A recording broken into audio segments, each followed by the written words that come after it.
Hello student, welcome back maths with mega. तो आज हम स्टार्ट करने जा रहे हैं क्लास 9 मैथ का चैप्टर 5 सर्कल डे 5, जिसमें हम न्यू एनसीईआरटी की रिकॉर्डिंग कर रहे हैं। ठीक है, तो आज हम कवर करेंगे थ्योरम 6 और अपनी एक्सरसाइज 5.4। ठीक है, distance of a cord from the centre, मतलब सिंपल सी बात है, ये सेंटर है, ये कॉर्ड है, कॉर्ड का सेंटर से कितना डिस्टेंस है, ये हम बात कह रहे हैं इसमें। क्लियर है? तो हमारे पास जो थ्योरम 6 है वो क्या कहती है, chords of a circle having the same length.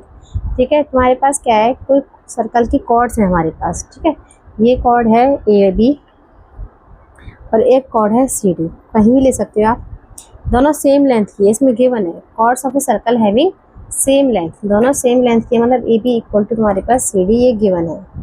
ये क्या है हमारे पास, गिवन है। ठीक है, ये दो सेम लेंथ के कॉर्ड हैं और are all at the same distance, और दोनों क्या है, chords of a circle having the same length are all at the same distance from the center of circle। तो ये हमें प्रूफ करना है कि ये हमेशा सेम डिस्टेंस पर होंगी, मतलब ये हम नाम दे देते हैं ओ एम और ओ एन। ठीक है, तो आपको प्रूफ करना है कि हमारे पास ओ एम और ओ एन इक्वल है, सेम डिस्टेंस पर है कॉर्ड्स। क्लियर है, समझ में आया आपको? ठीक है, अब तो आपको टू प्रूफ क्या करना है, टू प्रूफ करना है आपको O M equal to O N. कहने का मतलब है distance of chord AB from O is equal to distance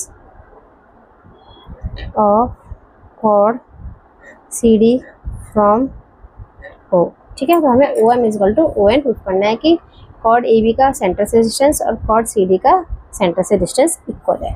ठीक है, तो शुरू करते हैं, हम अपना प्रूफ शुरू करते हैं। अब आपने थ्योरम पढ़ी थी, बाय थ्योरम हमने क्या थ्योरम पढ़ी थी कि सिंस जब ये परपेंडिकुलर होते हैं हमारे पास, ठीक है ना, since perpendicular from the centre, और हमने ये भी पढ़ा था, एक और चीज़ भी पढ़ी थी कि जब कॉर्ड्स इक्वल होते हैं और सेंटर से आती हैं तो वो बाइसेक्ट भी करती हैं। ये दो थ्योरम हमने पढ़ी थी। क्लियर है, थ्योरम सारी इकट्ठी भी मैं आपको करा दूंगी ताकि कभी डाउट ना हो। तो since perpendicular from the centre, मैं थ्योरम लिख दे रही हूँ, since perpendicular from the centre of a circle to a chord bisect the chord। chord को क्या करता है, बाइसेक्ट करता है। क्लियर है, ये मैंने स्टार्टिंग में ही फर्स्ट एक्सरसाइज में थ्योरम कराई थी कि जब परपेंडिकुलर हो, कॉर्ड्स इक्वल हो, तो ये बाइसेक्ट करता है। तो हम कह सकते हैं A M is equal to M B. तो मैं लिख सकती हूँ A M is equal to M B है, तो मैं लिख सकती हूँ ए बी क्या हो गया, हाफ हो गया। ठीक है, A B is half. Clear है जी। Similarly C N is equal to N D, and is half of C D. Clear है, ये चीज़ यहाँ तक समझ में आई? ठीक है, अब हमें पता है कि सिंस आपके पास दिया हुआ है कि A B is equal to C D. ठीक है, गिवन आपके पास लिख सकते हो, गिवन है A B equal to C D. जब मेरे पास A B equal to C D है तो मैं लिख सकती हूँ A M is equal to C N. ठीक है ना भाई, हमारे पास क्या है, A M equal to M B is equal to half of A B by two, और दूसरा पार्ट है मेरे पास C N is equal to N D is half of C D by two. जब ये दोनों इक्वल हैं तो ये भी आपस में इक्वल हो गए, तो मैं लिख सकती हूँ कि ए एम किसके इक्वल है, सी एन के इक्वल है। ठीक है, सी एन लिख लो या सी डी लिख लो, कुछ भी लिख लो। ठीक है, क्लियर है यहाँ तक? ठीक है, ए एम किसके इक्वल है, सी एन के। अब मैं कंस्ट्रक्शन कर रही हूँ, इसको ज्वाइन कर लेती हूँ, इनको एक ट्राइंगल बनाना है मुझे। ट्राइंगल, अब मैं इन राइट एंगल ट्राइंगल, दो ट्राइंगल लूँगी, right angle triangle A O M and triangle C O M. अब आपको पता है, देखो ये तो रेडियस है। ठीक है, रेडियस इक्वल होता है, A M equal to C N अभी आप प्रूफ कर चुके हैं। ठीक है, और ये क्या है हमारे पास, एंगल 90 डिग्री ये। ठीक है, परपेंडिकुलर बाइसेक्टर होता है ना। ठीक है, ये थ्योरम हमने पढ़ा था, तो हम इससे कॉन्ग्रुएंट प्रूफ कर सकते हैं इन दो ट्राइंगलों को। तो O equal to O C, radii हो गया मेरे पास, A M equal to C N. ठीक है, फ्रॉम फर्स्ट से हमने प्रूफ कर चुके हैं इसको, और angle O M A is equal to angle O N C, जो कि क्या है, 90 डिग्री है। तो triangle O M A congruent हो गया ट्राइंगल ओ एन सी के, इससे राइट हैंड साइड से। क्लियर है, तो मैं लिख सकती हूँ जब ये ट्राइंगल इक्वल हो गया तो मैं इस ट्राइंगल का ओ एम, इस ट्राइंगल का O M, O M is equal to O N कर सकती हूँ सी पी सी टी से, congruent part of congruent triangle. यही मुझे प्रूफ करना था कि ओ एम जो डिस्टेंस है ए बी का ओ से और सी डी का डिस्टेंस ओ से ये इक्वल है। समझ में आई थ्योरम? बिल्कुल क्लियर है। यही थ्योरम में कहा है, बस और कुछ नहीं कहा। बहुत इजी थ्योरम है कि जब इक्वल लेंथ के कोर्स हो तो उनका सेंटर से डिस्टेंस इक्वल होता है। क्लियर है। नेक्स्ट चलते हैं अपनी एक्सरसाइज पर। देखो एक्सरसाइज 5.4 है हमारी कि हमें बौद्धियाना पाइथागोरस थ्योरम यूज करनी है। और अपनी जो थ्योरम 6 हमने प्रूव करी थी कि कोई भी दो कॉर्ड्स होते हैं हमारे पास, कोई भी आप ले सकते हो, कहीं भी ले सकते हो, ठीक है, रटने वाली बात नहीं है, ए बी और सी डी, ठीक है। ये सेंटर ओ है, इस पर ये डिस्टेंस पी और ये डिस्टेंस क्यू। क्लियर है। तो हमें अब प्रूफ करना है बौद्धियाना थ्योरम पाइथागोरस, मतलब वही hypotenuse square is equal to perpendicular square plus base square. इनको यूज करके मुझे अब प्रूफ करना है, जो मुझे प्रूफ करना है कि O P is equal to O Q. Same वही थ्योरम यू को प्रूफ करना है इस मेथड से। क्लियर है। अब मेरे पास क्या गिवन है? गिवन क्या है मेरे पास? सर्कल है विद सेंटर ओ, ठीक है, सर्कल विद सेंटर ओ, ठीक है। और क्या गिवन है मेरे पास? टू इक्वल कॉर्ड्स गिवन है, A B equal to C D. ये एक थ्योरम पे कहा था कि दो इक्वल कॉर्ड्स है हमारे पास। और क्या गिवन है? ओ पी परपेंडिकुलर है ए बी के और ओ क्यू परपेंडिकुलर है सी डी के। क्लियर है ये चीज़ यहाँ तक? ये गिवन है। टू प्रूफ मैंने आपको बता दिया, मुझे प्रूफ करना क्या है। अब प्रूफ शुरू करते हैं हम अपना, ठीक है। प्रूफ देखो, अपना ध्यान से देखना इस प्रूफ को। अब मैं यूजिंग परपेंडिकुलर में थ्योरम वही यूज़ करेंगे पहले।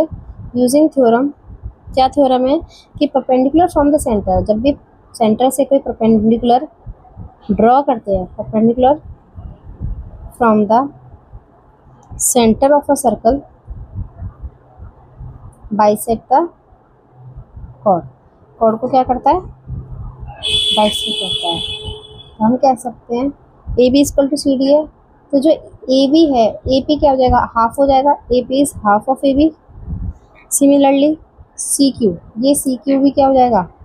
हाफ हो जाएगा सी डी का। भाई बराबर है ना, बाइसेक्ट कर रहे हैं, बाइसेक्ट कर रहे हैं, इसका मतलब इस तरह से ए बी, ये हो गया हमारे पास ए पी बी पी के इक्वल हो गया and C Q C D के इक्वल हो गया। क्लियर है ये चीज़? समझ में आया? ठीक है, यहाँ तक क्लियर है। तो अब मैं क्या लिख सकती हूँ? मैं लिख सकती हूँ O A equal to O C, that is C O, radius है हमारा, आपको पता है। अगर मैं इसको ज्वाइन करूँगी, ठीक है, ओ ए और ओ सी ये रेडियस है हमारे, ठीक है। और मैंने क्या प्रूफ कर दिया? ए पी और सी क्यू भी इक्वल है एंड और क्या प्रूफ कर दिया? A P is equal to C Q, बताया था मैंने, चारों इक्वल है। क्लियर है ये चीज़? अब पाइथागोरस थ्योरम क्या कहती है? आप इस ट्राइंगल में देखो, ट्राइंगल ओ पी ए, ठीक है, आपको राइट एंगल ट्राइंगल है, तो राइट एंगल ट्राइंगल में ओ पी ए में मैं पाइथागोरस लगाऊंगी। क्या होता है? Hypotenuse square is equal to perpendicular square plus base square. Hypotenuse क्या है हमारे पास? 90 के सामने वाला हाइपोटेन्यूज होता है, दैट इज ओ पी, ठीक है, और ये हमारे बेस और वो। क्लियर है ये चीज़? तो हाइपोटेन्यूज कितना है? O A square is equal to O P square plus A P square. यहाँ तक क्लियर है? ठीक है। अब देखो हमारे पास ओ ए कितना है, मैंने अभी लिखा था आपके पास, ओ ए कितना है? आर। क्लियर है? ठीक है, O P square plus A P square. Similarly मैं अब इस वाले ट्राइंगल में C O Q, right angle triangle, इसमें पाइथागोरस लगाऊंगी अपनी। ट्राइंगल हमारा कौन सा है? ओ क्यू सी, तो O Q square plus C Q square is equal to O C square, perpendicular plus base is equal to hypotenuse, ठीक है। तो O Q square plus C Q square is equal to, मैंने बताया था कि ओ सी कितना है मेरे पास? Are square. यहाँ तक क्लियर है? अब ये हमारे पास फर्स्ट मान लो, इसको सेकंड मान लो। अब ये आर स्क्वायर इक्वल है, तो ये भी आपस में क्या हो जाएंगे? इक्वल हो जाएंगे हमारे पास। तो from first and second O P square plus A P square is equal to O Q square plus C Q square. Clear है? अभी मैंने आपको बताया था हमारे पास क्या है? ए पी और सी पी, ए पी और सी क्यू क्या है? इक्वल है, ये मैंने लिखा हुआ है, A P is equal to C Q, ठीक है। ये मैंने प्रूफ कर चुकी थी यहाँ पे सब चीज़ ऊपर से, ठीक है, आप ध्यान रखना, ये सारे इक्वल हैं, ये इसमें आपस में इक्वल हैं, तो इससे ये चारों आपस में इक्वल हो गए। क्लियर है? तो अब ये इक्वल हैं, ये कैंसिल आउट हो गए हमारे पास, ठीक है। क्यों? लिख लेना A P is equal to C Q, तो मेरे पास क्या हो गया? O P square is equal to O Q square, तो आप इसको लिख सकते हो O P is equal to O P. यही मुझे प्रूफ करना था कि देखो टू प्रूफ में देखो आप, मुझे यही प्रूफ करना था O P is equal to O Q. Clear है? समझ में आई मैंने कैसे पाइथागोरस थ्योरम यूज करके उनको करा, बहुत ईजी है, मैं आपको रफली बता देती हूँ। देखो हमने थ्योरम यूज़ करी कि परपेंडिकुलर क्या करता है, बाइसेक्ट करता है इसको, ठीक है, बाइसेक्ट करता है तो ये आपस में इक्वल हो गए, तो ये हाफ हो गया, तो ये AP भी CQ के इक्वल हो गया। ये ट्रायंगल में पाइथागोरस लगाई, ये रेडियस हो गया, ये भी रेडियस हो गया, ठीक है, तो दोनों का इसमें पाइथागोरस लगाई मैंने और इसमें पाइथागोरस लगाई, क्लियर है।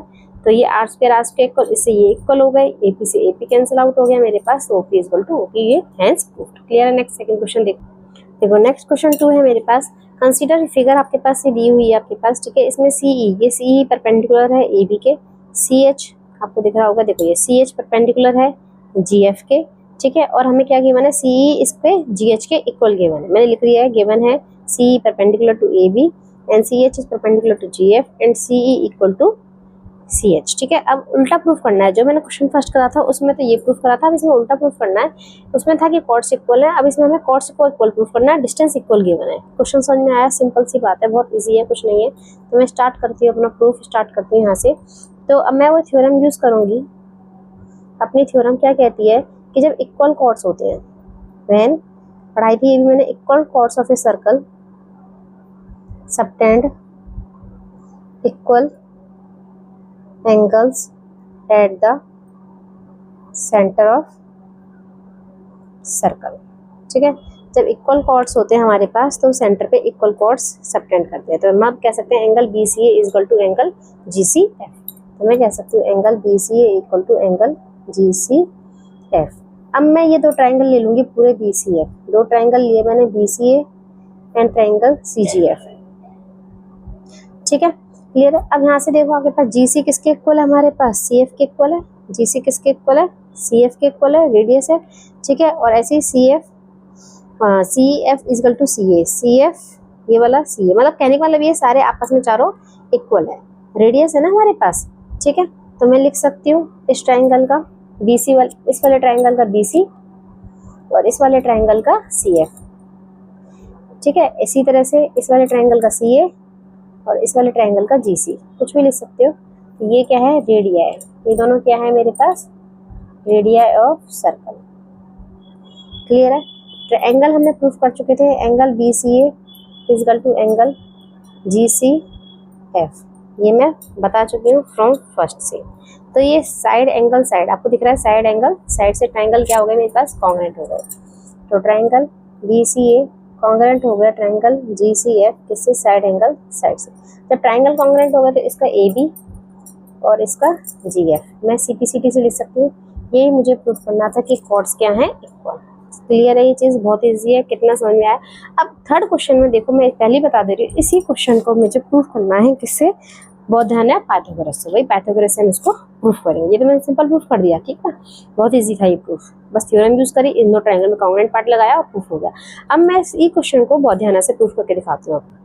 देखो क्वेश्चन 3 हमारे पास क्या है, सॉल्व द प्रीवियस क्वेश्चन, वही मैंने बताया था आपको, बोधायन पाइथागोरस थ्योरम से प्रूफ करेंगे। तो वही गिवन है हमारे पास, सर्कल है सेंटर C में, जिसमें CE परपेंडिकुलर है AB के और CH परपेंडिकुलर है GH के, GH नहीं है मेरे पास, ये GF है, क्लियर है, ठीक है, और CE इक्वल टू CH। तो हमें कॉर्ड्स इक्वल को प्रूफ करना है। बोधायन पाइथागोरस थ्योरम आपको पता है क्या कहती है, बोधायन पाइथागोरस थ्योरम जिसमें hypotenuse square is equal to perpendicular square plus base square right angle triangle में, ठीक है। अब आपको पता है ये रेडियस है हमारे पास, ये equal to CG equal to R, ठीक है, और मैं इनका डिस्टेंस कितना मान लेती हूँ, दोनों का D, क्योंकि ये इक्वल गिवन है, CE equal to CH given है, और उनका डिस्टेंस कितना मान लेती हूँ मैं, D मान लेती हूँ। अब मुझे देखो प्रूफ मैंने स्टार्ट कर दिया है यहाँ से, ठीक है। अब मैं राइट एंगल ट्रायंगल लूँगी CEA, ये वाला, ठीक है, CEA ट्रायंगल लूँगी, तो ये 90 डिग्री है, तो इसके सामने वाला हाइपोटेन्यूज होता है, तो CA square is equal to CE square plus EA square, clear है यहाँ तक, ठीक है। तो अब हमारे पास इन सब की वैल्यू डाल लो, आपके पास CA की वैल्यू ये हो जाएगा हमारे पास, यहाँ से EA की निकाल लो, पहले आप अपना EA निकाल लो, EA कितना निकलेगा, ये माइनस में आ जाएगा, CA स्क्वायर माइनस का CE square is equal to EA square, ठीक है। CA कितना है मेरे पास, R स्क्वायर माइनस CE मैंने लिखा था कितना, D स्क्वायर, तो यहाँ से EA स्क्वायर ये वैल्यू निकल गई। अब दोबारा ट्रायंगल लेंगे, मैं कौन सा ट्रायंगल लेती हूँ, CHG, ये वाला। एक बार इस बड़े ट्रायंगल का आधा ट्रायंगल लिया, अब इस वाले बड़े ट्रायंगल का आधा ट्रायंगल, क्लियर है, ट्रिक समझ में आई। नाउ राइट एंगल ट्रायंगल कौन सा ट्रायंगल ले रही हूँ, CHG। इसमें पाइथागोरस लगाएंगे, ठीक है, यूजिंग पाइथागोरस लिख लेना, यूजिंग पाइथागोरस लगाऊंगी मैं इसमें। तो ये 90 डिग्री है, इसके सामने वाला ये हाइपोटेन्यूज हो जाएगा मेरे पास। तो CG square is equal to GH square plus CH square. Clear है यहाँ तक। फिर से यहाँ पे मैं GH की वैल्यू निकाल लेती हूँ, इसकी GH की, ये इधर माइनस में चला जाएगा, CG स्क्वायर माइनस का CH square is equal to GH square. Again मैंने लिखा था CG की वैल्यू कितनी है मेरे पास, R, और CH की वैल्यू कितनी है, D। तो R square minus D square is equal to GH square. Clear. अब ये फर्स्ट एंड ये सेकंड, तो फ्रॉम फर्स्ट एंड सेकंड से, फ्रॉम फर्स्ट एंड सेकंड से हमने देखा ये दोनों इक्वल है, तो इसका मतलब ये भी क्या हो जाएंगे, इक्वल हो जाएंगे। तो EA square is equal to GH square हो जाएगा मेरे पास। तो मैं लिख सकती हूँ EA इक्वल टू GH लिख सकती हूँ। अब आपको पता है कि अब परपेंडिकुलर थ्योरम फिर से यूज करेंगे हम। थ्योरम कौन सी है कि perpendicular from centre, perpendicular from centre of a circle, perpendicular from center of a circle to a chord bisect the chord।